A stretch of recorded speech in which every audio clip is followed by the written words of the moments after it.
How about that? You need to be a multilingual to be Santa Claus these days. That's right. It's a very difficult job for you to take. Well, as we just saw, yes, it is Christmas Eve, and yes, the holiday season usually means an abundance of year-end festivities. Right, it's the perfect time of the year to catch that performance, that movie or exhibition that you have been wanting to see but really may not have had the time. Now we're joined live in the studio by our cultural correspondent Park Ji-won, who's here to give us some tips on how to spice up the holidays. Good evening to you, Ji-won, and Merry Christmas. Merry Christmas to you too. Well, I can't believe it's already Christmas, and what better way to enjoy it than to see a performance or exhibitions with your families and loved ones. So here are some of the hottest tickets in Seoul this season. Let's take a look.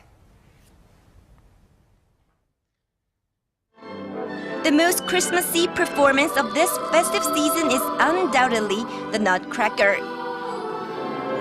This magical ballet, first performed in late 19th century Russia, has been celebrated as the world's signature Christmas production for more than 100 years. The country's two major ballet companies, the Korean National Ballet and the Universal Ballet, present the Nutcracker every year. Set to the beautiful music by Tchaikovsky, the ballet begins with a Christmas party at which a young girl receives a Nutcracker doll as a present. She goes to sleep, and in her dream, the Nutcracker doll turns into a charming prince. Together, they head off to Christmas land, where they get married in a majestic wedding. Although the dreamy prince turns back into a doll when she wakes up on Christmas morning, the holiday spirit still remains for she and her family to enjoy. December is another must-see performance this season. It's an original Korean musical that premiered earlier this month, and it features dozens of songs by the late Korean singer Kim Kwang-seok.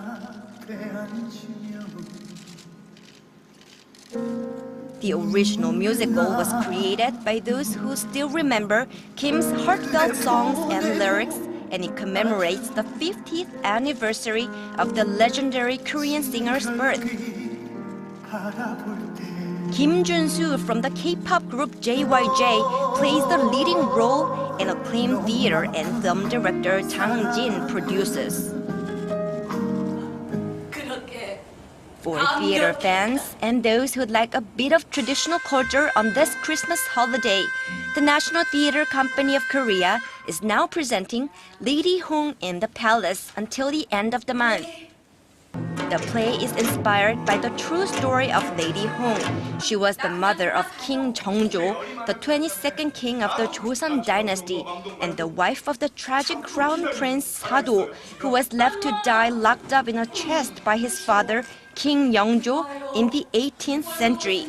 The production employs many elements of traditional Korean dance and music to describe the protagonist's inner pain and struggles. And on the movie front, the Korean film The Attorney is currently leading the box office this week. Released about a week ago, the drama is about a lawyer who fights for justice, modeled after the late Korean President Roh Moo-hyun. The film has already sold out more than 1.3 million tickets so far. Another Korean film, Way Back Home, is also drawing audiences to movie theaters. The film stars Cannes-winning Korean actress Chun Do-yeon, who also plays a character modeled on a real person. The woman was arrested in France in 2004 for carrying drugs, but she didn't know it. The film centers on the love of her family, which is the most important message to remember during this holiday season.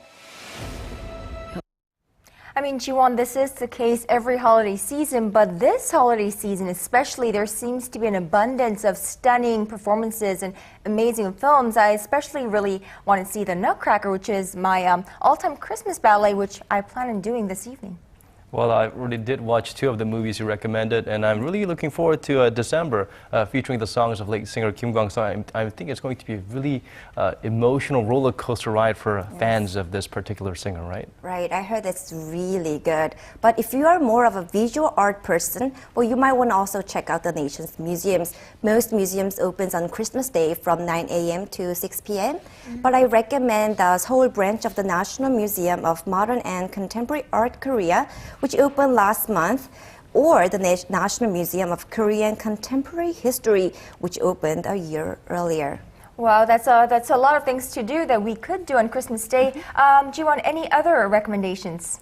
Absolutely. Well, the last but not least, the Seoul Philharmonic Orchestra will present its two-day year-end concert, Beethoven Symphony No. 9 Choral, for 2 days at the end of the year. It has been the orchestra's most popular piece since 2008. The beautiful music, representing humankind's eternal hope for peace and harmony, is the perfect piece for wrapping up the past year and preparing to start a new year. But unfortunately, all the tickets are already sold out. But fortunately, the orchestra's choral, which was conducted by Maestro Jang Myung-hoon and recorded at last year's year-end concert, was just released on Deutsche Grammophon earlier this month. So you might also want to check this out. Well, we've learned our lesson. Book early next Christmas before you have any regrets, or if you do have regrets now, you can buy the CDs. And of course, thank you for introducing all the wonderful things we can do to make this Christmas more merrier than ever. Thank you for that, Jiwon.